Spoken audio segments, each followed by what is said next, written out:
All right, welcome tonight, everyone, to the Safety Awareness Night.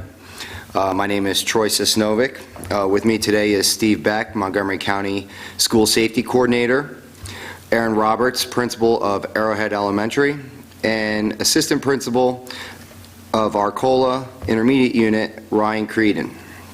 So as you can see, tonight our goal is to build a common terminology and understanding of school safety between the district and community. Our agenda is to review Methacton's approach to safety, the standard response protocols, and what your role is in Methacton's overall safety approach, and discuss the reunification process. So Methacton's approach to safety. All of these pieces on this slide are elements of Methacton's approach to safety. The primary piece is the Emergency Management Plan, or the EMP. Each district is required to have an EMP. The EMP is a comprehensive all-hazards approach to incidents. It is designed to follow the United States Department of Homeland Security's National Incident Management System, or better known as NIMS. The plan is organized into 5 mission areas of national preparedness, as you can see here on the icon. It is prevention, protection, preparedness, response, and recovery. Our EMP is reviewed annually by district administration, safety advisors such as Steve Beck, the Montgomery County Safety Coordinator, to ensure plan completeness and appropriateness. Now, to implement this district-wide plan, we use a wide variety of protocols and systems. The most recognizable is the Standard Response Protocol, which is a widely adopted protocol for responding to any given situation. And you might have heard some of that terminology discussed in your family or in the news: lockout, lockdown, evacuate. Additionally, each building has an ERT, or Emergency Response Team. ERTs are teams comprised of key school personnel that are assigned to specific roles to ensure the safety of students and staff during a crisis or incident. Other key elements is that we use a visitor management system, or better known to some of you as Raptor, to screen individuals entering our buildings. We have a school resource officer program currently with the Lower Providence Township Police, where 2 uniformed officers provide safety and security services for the Methacton schools. Along with, we use security agents for events, and then again, we have a strong cooperation with the Lower Providence Police Department and our Montgomery County Safety Coordinator. The area that we want to focus on tonight is something that you'll see posted in many of our buildings, and again, heard probably by your children regarding the drills that they do, and that's the Standard Response Protocol. This protocol is the one that you might be most familiar with. It is available to us from the I Love You Guys Foundation, a nonprofit organization. A backstory on that is on September 27th, 2006, a gunman entered Plate Canyon High School and held several girls hostage. Ultimately, he ended up killing one of those girls named Emily Keys. During that time, Emily was texting her family, "I love you guys." Unfortunately, Emily did not make it out of that incident. Plate Canyon did not have a set of procedures to react to that armed intruder, so Emily's parents set out to establish a set of protocols not based on individual scenarios, but on the response to any given situation, so this would not happen in other schools and to other families. The Standard Response Protocol creates a standardized vocabulary that all stakeholders can understand: students, families, staff. And they're broken out into 4 specific actions that could be performed during a situation: lockout, lockdown, evacuate, and shelter. Going into more detail of the Standard Response Protocols, I'm going to turn it over to Mr. Roberts, and he's going to discuss what lockout means, not only for the students and teachers, but what does it mean to you as well. Thank you, Mr. Sosnovik. So as Mr. Sosnovik alluded to, lockout is one of the procedures that we follow within all of our schools. And as the slide says up here, it's to secure the perimeter. So let's just hypothetically say there's a situation that's going on outside of one of our schools where we would get information from the local police department. We would immediately institute what's called a lockout. And it's a precautionary measure where we will identify a potential off-campus threat, and at that time, no one can come into the building and no one may exit the building. However, the school day continues as usual. We do not use any fancy terms within the schools where, we say co-red. We simply, as administrators, would inform our students and staff that there is a lockout in place. This has occurred in my school where there was a situation where we radioed folks that were outside during recess, and coincidentally, we had our students return to the building. It was not a threatening situation, but we needed to take action, and the kids, as it's mentioned in this slide, know what the procedures are. We try to keep things very low-key so that no one panics, but if there's a lockout situation and our students are outside, the expectation from our students and staff is that they return to the buildings. And as the slide alludes to, our students are required to return to the building, and we do conduct business as usual. The teachers are trained to recover students, to take roll, to make sure that everyone is accounted for. And again, I keep reiterating this, it's business as usual. Once the threat is no longer and we're secure, then we would lift what's called the lockout. All right, the next procedure that we implement within our schools is a lockdown. So we just talked about the lockout. Now we're talking about a lockdown. And as the slide says here, lockdown, locks, lights out, and out of sight. So what does that mean? Let's hypothetically say we have an intruder that comes into our building. We would immediately institute a lockdown. Students are trained to move away from potential windows and doors and get out of sight and maintain silence. The teachers will put them into what's called the safe corner within the elementary schools, and again, out of sight. Doors are locked, lights are turned off, and it's really, really crucial that everyone maintains silence and calmness. Additionally, teachers are to take roll, make sure all students are accounted for. And the last option we've talked about a lot, and it's been a change in our protocols, and that is the run, hide, fight. And we reviewed this with our staff at our monthly ERT meetings.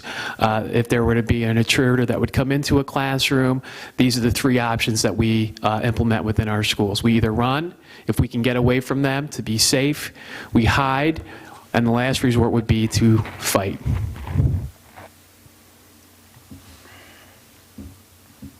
All right, the next emergency response that we will talk or speak to here is the shelter emergency response. And there's two very different ways of responding because there are a couple different dangers that could come about when it comes to this response.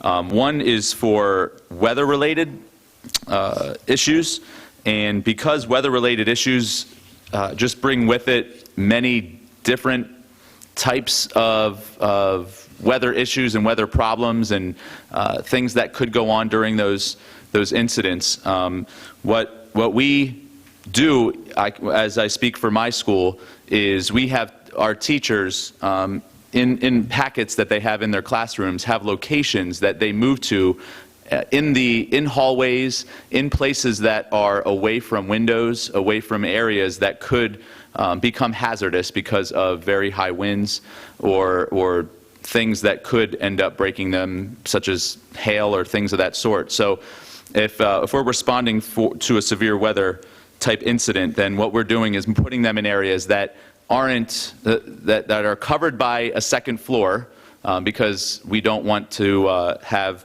them on one floor where something could happen to a ceiling or a roof. And we have them in areas that are the most safe in the building when it comes to responding to these weather type incidents. And as you see, some of the examples on the slide speak to tornado, earthquake, things of that sort where we need to make sure that we're putting them into areas that are safe immediately. And teachers, we practice this so that teachers know exactly where those areas are, whether they are locker rooms or hallways or library or things of that sort.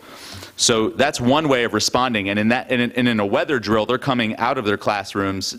Some are coming out of their classrooms. Some are staying in classrooms that are deemed safe. But when it comes to a hazmat type of response, and this has to do with examples that are up on the slide, there being airborne contaminants, things of that sort, where there could be an accident involving somewhat of a big vehicle that's carrying very dangerous chemicals or things of that sort. When that happens, what we're doing is we're sealing off the exterior doors of the building, and students are actually most safe inside their classrooms, where we basically restrict them to and make sure that they're not going out into the hallways. But we're announcing this so that we're getting anybody and everybody from the outside in as quickly as possible, getting them into rooms so that we can basically seal off the exterior doors to the building and make sure that we are also, if we have to, shutting off any HVAC, air conditioning systems, any systems that are also feeding air into the building. We're doing that as well so that we can make sure that we're providing a safe environment for our students and anybody else in the building, so that they're not basically exposed to any airborne contaminants outside. So those are two different ways of addressing shelter, but those are the ways we practice, and we do that throughout the school year so that we can make sure that they're safe during that type of response. The next response is an evacuate response, and this is probably the response we do most often in our buildings because we practice fire drill responses once a month. We're required to do that. And we have a site that our students know about and relocate to every time we have an evacuate response at our school. So there are different things that would require an evacuation, and one I mentioned was a fire type of response. If we ever needed to evacuate due to other responses, whether there was another type of emergency in the building that required the students to leave the building, and I know some things that we've experienced in the past have been things like bomb threats or certain other type of emergencies that we would require them to leave the school, we would make sure that we have an area for them to go to close by. And what happens is our teachers all have information with them. This is an example. And what they would do on their way out as they're evacuating is they would take this, because this provides them with rosters of student names. This provides them with information that they need to possibly complete and keep students account for students so that they can write them down, and so we're organized where our location site is. And depending on the emergency, if we know that the emergency would or may require us to be outside for a lengthy period of time, or the emergency did mean that there were some students that were injured or things of that sort, there are go bags, and we have our emergency response team at Arcola there are certain teachers that have these go bags that take them with them when they evacuate our building, so that when we are out at a relocation site, we have resources there that we can use to assist with students, assist with staff, and make sure that we're doing all that we can to provide for those students in a time of need. And the one thing we always make sure we do is account for students. So what we have also coming out with our nurse, with our secretaries, our homeroom rosters, our student rosters, student emergency information in case we would need that, depending on if there are allergies or medical needs that students would need, that we would need to take care of and recognize and treat outside of the school. We have all that information with us as well, so that we can account for them. And lastly, Steve Beck will speak to more of this following me. We prepare for reunification, and there's a lot that goes into making sure that not only are we going to a site, and the site that we are at allows for reunification, but making sure that we are able to reorganize ourselves at that site so that when parents do come and need to pick up their children at a time that's deemed safe and appropriate, we would make sure that there is the right steps are taken and there are locations where that could occur without there being too much confusion, and it would be as organized of a process as possible.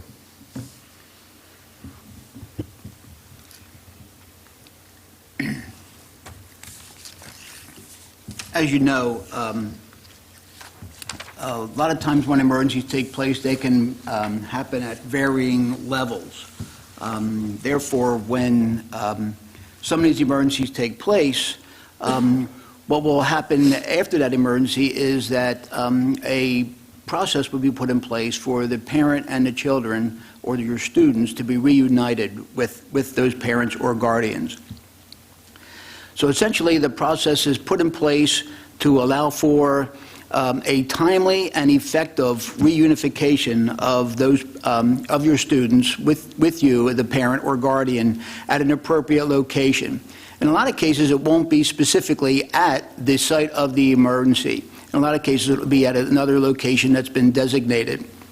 One of the key elements there is for you to be specifically aware of where that location might be, and that would be relayed to you through a communication through school messenger.